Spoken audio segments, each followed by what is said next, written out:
అన్నయ్య ఇప్పుడు యూట్యూబ్లో ఇన్స్టాగ్రామ్లో ఒకటే ట్రెండ్ నడుస్తుంది, ఇటాచి జిరాయాని చంపగలడు. మరి అది నిజమా అబద్ధమా? నిజమా అబద్ధమా కాదు. ఇప్పుడు ఎట్లా అంటే వీళ్ళు యానిమీని రీల్స్లో చూసే వాళ్ళు ఒక రకంగా ఉంటారు, ఒరిజినల్గా చూసే వాళ్ళకి తెలుసు. ఈవెన్ ఇటాచి చెప్తాడు, ఒక ఎపిసోడ్లో ఇటాచి చెప్తాడు, మనమిద్దరం కిస్సామైతే అంటాడు, మనమిద్దరం కలిసి వెళ్ళినా గానీ మన ఇద్దరి పని అయిపోతుంది అని చెప్తాడు. అంటే జిరాయా పవర్ఫుల్ అంటావా? జిరాయా పవర్ఫుల్. ఒకవేళ వీళ్ళిద్దరి మధ్యలో డెడ్లీ బ్యాటిల్ జరిగిన మ్యాక్స్ ఛాన్సెస్ ఉంది జిరాయా గెలవడానికి. అంటే ఒక రకంగా చెప్పాలంటే ఇటాచి కూడా చాలా పవర్ఫుల్లే, చాలా బెస్ట్ క్యారెక్టర్.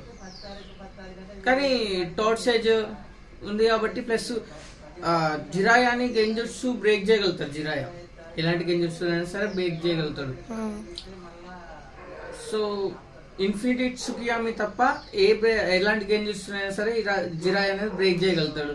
సో వీళ్ళిద్దరి మధ్యలో ఒక డెడ్లీ బ్యాటిల్ జరిగిన, అంటే మాక్సిమం వీళ్ళిద్దరు ఎప్పుడు ఫైట్ చేయరు, ఒకవేళ జరిగిన డెడ్లీ బ్యాటిల్ ఒకవేళ జరిగిన అట్లా మాక్సిమం ఎంత అయినా కానీ జిరాయానే గెలిచే ఛాన్సెస్ ఉంటాయి. మరి జిరాయా అంటేనే అని కాదు కానీ గెలిచే ఛాన్సెస్ ఉంటాయి. ఒక కొన్ని అడ్వాంటేజెస్ కూడా ఇటాచికి ఉన్నాయి, లైక్ అమితరాసుడు, black flames, Susanoo. So maximum గెలిచే ఛాన్స్ ఉన్నాయి, కానీ ఇద్దరు గుడ్ క్యారెక్టర్స్. సో వాళ్ళిద్దరిని కంపేర్ చేయడం అనేది వేస్ట్ అసలు, వీళ్ళకి బుద్ధి తక్కువ తప్ప.